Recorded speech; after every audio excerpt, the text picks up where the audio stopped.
գործոններ են այսօր անհրաժեշտ, որպեսզի բրոկերական ընկերությունը հաջողության հասնի եւ հաջող այսպես կոչված մասշտաբավորում ունենա։ Լավ հարց եք տալիս, իրականում երևի թե մի քանի գործոն կառանձնացնեմ։ Առաջինը դա լավ ճիշտ ենթակառուցվածքներն են, դա գործընկերային հարաբերություններն են, տարբեր ֆինանսական կառույցների հետ, տարբեր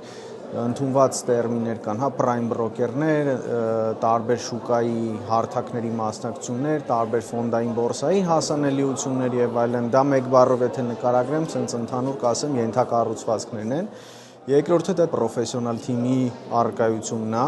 եւ պրոֆեսիոնալ թիմը շատ էական դեր է խաղում ընկերության զարգացման, աճի եւ այլնի փուլերում եւ նաեւ կուզեմ առանձնացնեմ, քանի որ ամեն դեպքում բրոկերային ընկերությունները դրանք ծառայություն մատուցող ընկերություններ են, այսինքն դա ներդրումային ծառայությունների մասին է խոսքը, շատ կարեւոր է հաճախորդների հետ ճիշտ աշխատանքը, հաճախորդակենտրոն մոտեցումը, գուցե մի քիչ շաբլոն բան եմ ասում, բայց իրականում փորձը ցույց է տալիս, որ դա շատ կարևոր հանգամանք է, որովհետև պետք է հստակ գիտակցել, հասկանալ հատկապես մեր նման զգայուն ոլորտում, երբ որ խոսքը գնում է մարդկանց դրամական միջոցների մասին, պետք է հստակ գիտակցել հաճախորդը ինչ է ուզում, ինչի է պատրաստ եւ ըստ դրա արդեն նրան առաջարկել այս կամ այն ծառայությունները եւ մասնակցել այս կամ այն ծառայությունները։ Իսկ տեխնոլոգիական ինչ-որ ներդրումներ, լուծումներ պահանջվում են այսօր, որպեսզի բրոկերական ընկերությունը արդյունավետ աշխատի եւ մրցունակ լինի։ Միանշանակ այո, այսօր ինչպես գրեթե բոլոր ոլորտներում, այսօր տեխնոլոգիաները մեր կյանքի անբաժան մասն են, մենք բոլորս էլ ամենօրյա ռեժիմով օգտվում ենք տեխնոլոգիաներից, ամեն անգամ նոր բաներ ենք օգտագործում, նորամուծություններ են լինում, հիմա ոնց բոլորս չենք պատկերացնում մեր կյանքը առանց պրիմիտիվ հեռախոսի, օրինակ, որ ամեն օր հեռախոսով աշխատում ենք նաև հեռախոսի մեջ եւ այլն, շփվում ենք եւ այլն, մեր ոլորտը նույնպես զերծ չի մնացել տեխնոլոգիական առաջընթացից եւ այս պահին տեխնոլոգիական լուծումները նույնպես ներթափանցել են բրոկերային եւ ներդրումային ոլորտ։ Մի քանիսը կարամ առանձնացնեմ, օրինակ այսօր բջջային հավելվածների միջոցով առևտրային հարթակներ են տրամադրվում հաճախորդներին, ովքեր կարողանում են 1-2 քլիքի հպման արդյունքում ձեռք բերել այս կամ այն ընկերության բաժնետոմսեր, պարտատոմսեր, կարող եմ նշել օրինակ, որ մենք հենց այսօր թողարկել ենք մի հատ նոր հավելված, որը կոչվում է Coop Broker Pro, ինքը բավական գործիքակազմով հարուստ բջջային հավելված է, որը մեր հաճախորդներին հնարավորություն կտա մի շարք ֆոնդային բորսաներում բազմաթիվ ֆինանսական գործիքներից օգտվել, այնտեղ իրականացնել ներդրումներ, հուսով ենք նաև ստանալ եկամուտներ, իրենց ունեցվածքը մեծացնել, բազմապատկել եւ այլն։ Սա մեկ քայլ է, որը անհրաժեշտ է այսօր, քանի որ մենք բոլորս էլ օգտվում ենք տեխնոլոգիական զարգացումներից եւ դա դառնում է արդեն անհրաժեշտություն։ Մյուս բանը, որ կարող եմ նշել, օրինակ դա robo-advisor-ներ կոչվող sense գործիքն է, երբ որ արհեստական բանականությունը, տեխնոլոգիաները մարդկանց օրինակ կարող են խորհուրդ տալ, թե որտեղ ներդրումներ անել, իրենց համար պատրաստել վերլուծություններ եւ այլն, սա բավականին աշխարհում հիմա կիրառվող գործիքակազմ է,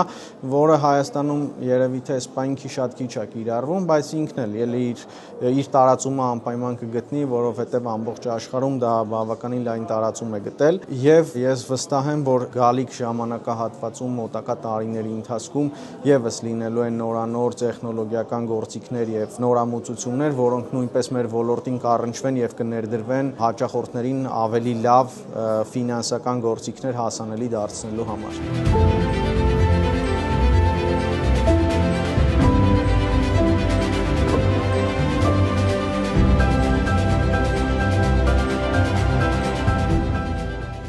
Տեխնոլոգիական գործիքների ու հնարավորությունների տեսանկյունից հայաստանյան ու Հայաստանում գործող բրոկերական ընկերությունները իրանք ինչքանով են մրցունակ միջազգայինների հետ։ Կան ինչ-որ բաներ, որոնք օրինակ միջազգայինները ունեն, իսկ մեր մոտ դեռ այդքան էլ չէ։ Որոշ առումով այո, բայց կարող եմ նշել, որ վերջին տարիներին Հայաստանում հատկապես կապիտալ շուկաները բավականին լայն զարգացում են ապրում, դրանով նաև պայմանավորված նոր խաղացողներ են ի հայտ եկել շուկայում եւ ամեն մեկը ինչ-որ էքսպերտիզա է բերում շուկա, ինչ-որ նորամուծություններ է փորձում անի, ինչ-որ նիշա է փորձում ունենա իր ուրույն տեղը շուկայում եւ փորձում ենք հնարավորինս աշխարհում գործող լուծումներից հետ չմնալ եւ բերել Հայաստան այն լուծումները եւ այն հնարավորությունները, որոնք միջին վիճակագրական օրինակ զարգացած երկրների ներդրողը կարող էր պոտենցիալ ունենալ։ Ամեն դեպքում մեր Cube Invest-ի զարգացման տեսլականի մեջ դա առաջնահերթություններից մեկն է, որպեսզի այդ թվում տեխնոլոգիական նորամուծությունների շնորհիվ հաճախորդներին ել ավելի հասանելի դարձնել միջազգային ֆինանսական շուկաներին։ Ձեր կարծիքով ապագայում ինչ տեխնոլոգիական նորամուծություններ են լինելու այս ոլորտում։ Գիտեք, երևի թե այս պահին հետագա նորամուծությունները մի փոքր ինչ կկապեմ արհեստական բանականության հետագա զարգացման հետ։ Կոնֆերանսի ընթացքում էլ բանախոսներից նշեցին, որ հիմա օրինակ գտնվում ենք AI-ի առաջին զարգացման փուլում, հետո AI in the edge զարգացման փուլ է գալիս, որը երկրորդ փուլն է համարվում, որը AI-ը ել ավելի կատարելագործելու է եւ դա կարող լինի հումանոիդ ռոբոտները եւ այլն, այսինքն AI-ը ինքը ունենա ավելի մարդու մտածելակերպ, որով ավելի որոշակիորեն կմոտեցնի արհեստական բանականությունը մարդուն, Homo sapiens-ին եւ ինձ թվում է դրանով է պայմանավորված լինելու հետագա զարգացումները եւ մենք էլ փորձելու ենք այդ զարգացումներից ամեն դեպքում հետ չմնալ, ինչպես նշեցի, դա եւս մեր առաջնահերթություններից է։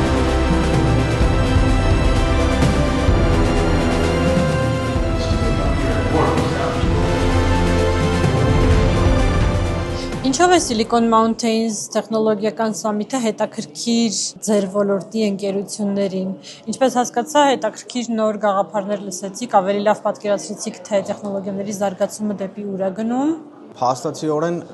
այս վերջին ժամանակահատվածում դասական ֆինանսական հաստատությունները դա կլինեն բանկեր, տարբեր ոլորտի ներդրումային ընկերություններ, ներդրումային ֆոնդեր, ապահովագրական ընկերություններ եւ այլն, sense մեկ բառով ֆինանսական ոլորտի կազմակերպությունները իրանք որոշակի տրանսֆորմացիա են ապրում ու վերածվում են ավելի շատ ֆինտեխ ընկերությունների, կարելի է այդպես էլ նշել, եւ ցանկացած տեխնոլոգիական միջոցառում եւս մեկ հնարավորություն է ավելի մոտ ծանոթանալու, թե ինչ նոր տեխնոլոգիական զարգացումներ կան եւ սպասվում են։ Մի պարզ բան ասեմ, այս պահին օրինակ արհեստական բանականության միջոցով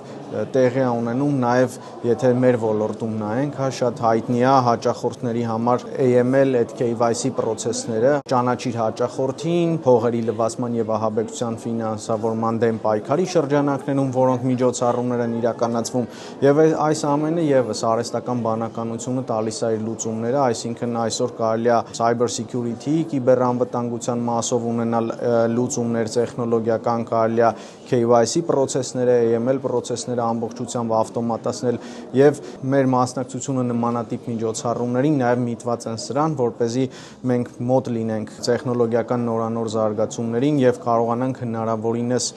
ներդնել դրանք ավելի լավ մեր process-ները կառավարելու, ավելի լավ ենթակառուցվածքներ ստեղծելու եւ հաճախորդներին ավելի լավ ծառայություններ մատուցելու գործում։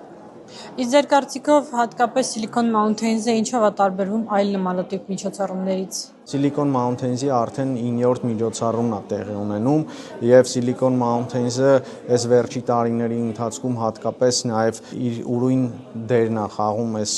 տեխնոլոգիական ոլորտում, իրանք փորձում են նաեւ մարզերը ներգրավել իրենց միջոցառումներում, մասնավորապես անցած տարի Գյումրիում են արել, Շիրակի մարզում, այս տարի էլ Լոռու մարզում են մի միջոցառում արել Վանաձորում, որտեղ ոնց որ էլի մենք մեր մասնակցություն ունեցել ենք Վանաձորի միջոցառմանը եւ շատ կարևորում ենք Silicon Mountains-ի դերը, որովհետև իրանք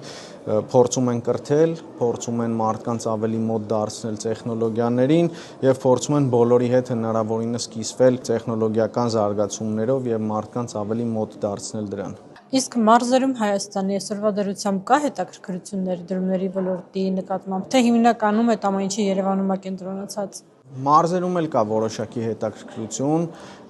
երևի համամասնորեն եթե նայենք իհարկե Երևանը գերակշիռ մասն է կազմում, բայց ուրախությամբ պետք է նշեմ, որ վերջին մի քանի տարիների ընթացքում, երևի թե 3-4 տարիների ընթացքում էապես աճել է մարդկանց հետաքրքրությունները ներդրումների նկատմամբ, մարդիկ ավելի շատ են ծանոթացել ֆինանսական գործիքակազմին, եթե ժամանակին մարդիկ ավանդներ էին, գիտեին հա եւ որոշ չափով միգուցե պարտատոմսեր եւ այլն, հիմա այս վերջի տարիների զարգացումների արդյունքում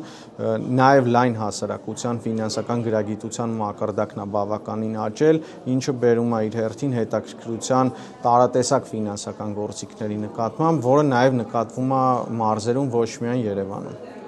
Կարող ենք ենթադրել, որ Silicon Mountains-ը ներթափանցելով նաև մարզեր, գնալով մարզեր, նաև այնտեղ էլ ավելի է մեծացնելու հետաքրքրությունը թե տեխնոլոգիաների հանդեպ եւ թե ֆինանսական ոլորտի, ներդրումների ոլորտի հանդեպ։ Կարծում եմ այո, որովհետև ինչպես մի քիչ առաջ նշեցի, ֆինանսական ոլորտը վերածվում է, վերաճում է ֆինտեխ ոլորտի եւ